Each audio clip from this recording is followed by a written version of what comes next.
about to make some highlighted hair for my family hangout figure. It's one of the beach family, and I'm laying pieces of unraveled lighter color on top of my pile of hair for this person. I took regular yellow yarn and it was in 4-ply, and I just unraveled the ply, and since most times a sun bleach color is going to be on top of the other colors, I'm laying it on top, then I'm going to sew it down the middle with the part as usual. Looks like a pile of hay, but it's really the hair, and I'm running it through with a part slightly to the side, and I'm putting the front through first, just kind of shoving it through. I'm going to need both hands, so give me a second here. I ran it through the sewing machine. You can see the part is right there. The light colored hairs look thinner than the other, but after I put it on the figure, or before that, I'll unravel the other colors to make them look more light, but I wanted to spread out the lighter color. Next, I'll let you see how it looks on the figure. Kind of a beach dude look. I'm going to trim the hair up a little bit once I get it on him, and you can see that there's more than I need, but I'm going to cut it and I'm going to put it, stitch it kind of down the back, and he kind of looks like a surfer guy, and kind of fun. It's a teenager. There he is, trimmed up a little bit. I found out it's a lot easier to unwind the yarn before it's on their head. You can just take one piece with your two hands and pull apart some of the strands and just let the whole thing spin, and it'll unwind and make the littler pieces that kind of make the effect of smaller hair. If you don't have any curls in your hair, you can just do it with thin strands and just mix them together. This hair is straight. It's a fine yarn, and I just mixed the colors together to kind of get a highlighted look. It's kind of messy right now because she's been hanging up for a while, but that's the effect if you want. Oh, here's another effect. This is Ellen Medlock. She's a fabric designer, has a studio in Oklahoma, Tulsa, and she's a really creative person. This is fabric she designed, and I was making Ellen. Her hair was a little different. I wanted it to be kind of curly, so instead of cutting the ends and sewing through it, I left them looped at the end, so it was one circle. I sewed down the middle and left the ends round and attached to give a more smooth effect, and that worked out pretty well. I combined some colors to get a little salt and pepper look in there, and I think she came out pretty cute. I just stitched it on the big needle and thread, whatever the effect, just whatever makes it look right from the front, you can do. The glasses are red wire, just wound around a dowel, and it just goes back into her hair and is glued on both sides. I was trying to figure out how to do hair that looks more like a crew cut. Sometimes you can take a big thick crewel needle and stitch around and around and have an effect like that, which I'll show at the end of this. But I found another way to make regular hair. Just go down the center like we always do. You can fold it up and then come from behind to make the effect. You could leave it down and you could trim it off, but then you'd have to sew and bring it forward from the back and then snip it off even. You could leave the top a little higher if you wanted that effect, like if you wanted it to be a little higher in the top, not like a mohawk, but like the little pointy hairdo a lot of boys do now. So that's one effect you could do. In the back, it would look like this, but you could trim off that other hair so it doesn't look like a mullet. The other effect I was talking about is to stitch it on. You actually take a needle and come through the back of the head and out the front.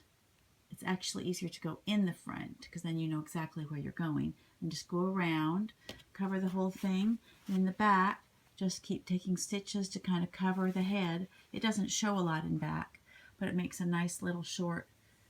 This is my son, and when he got married, he always has kind of a buzz cut, but I didn't want to make him bald. I made a little family hangout of him and his lovely new wife, and that was a fun keepsake.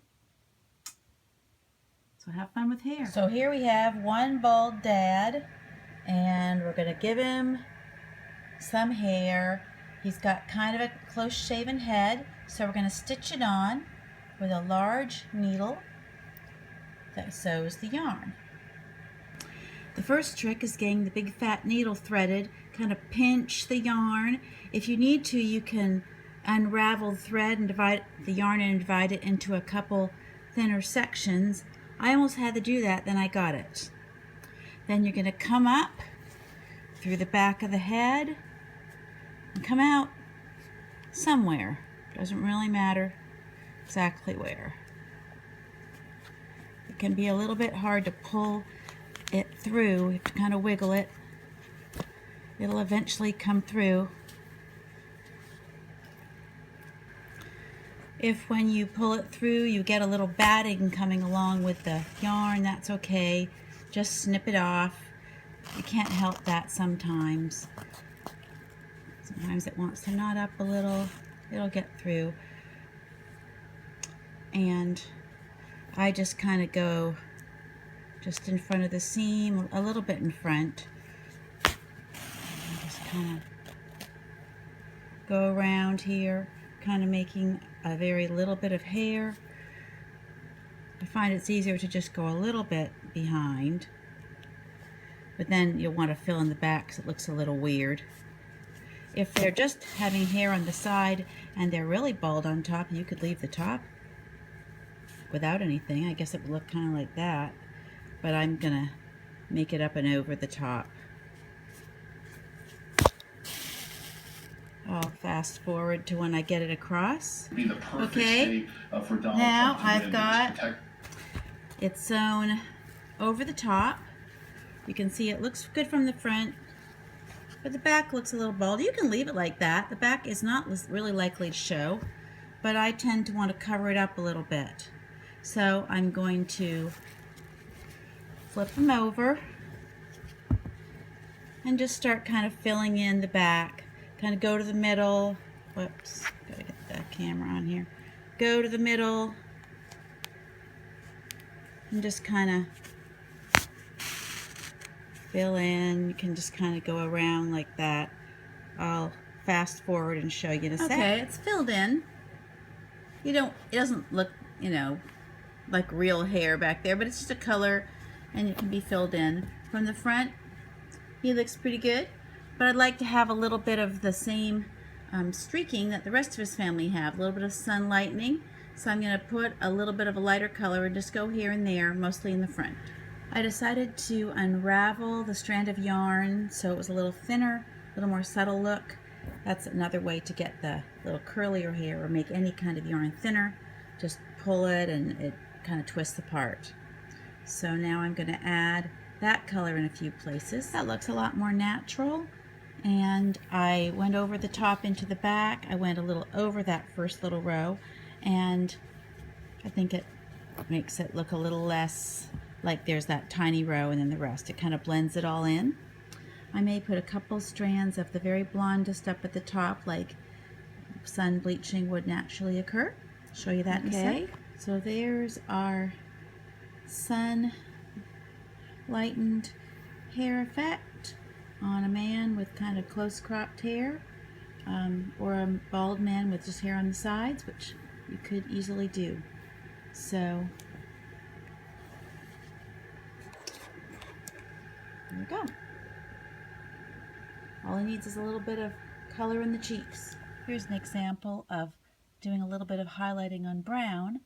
I unwound the lighter color, but not the darker. Here's those two beach kids together.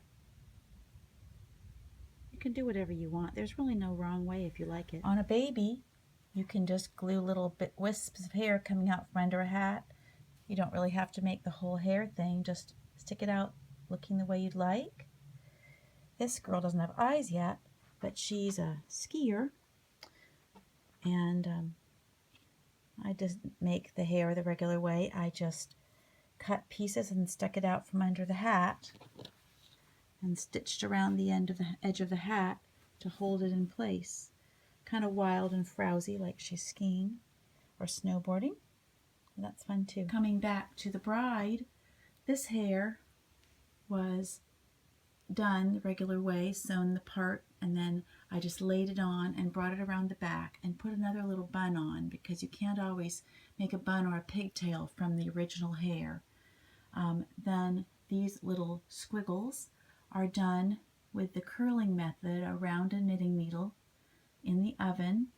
Get it wet, put it around the knitting needle, and then when you let it cool, you just take little snips of whatever shape you want, and then just poke a little bit of glue under there and let it come out the way you want, hang down. That's a similar effect on this Oriental doll in a quilted outfit that I recently made. The little curly cues are done the same way.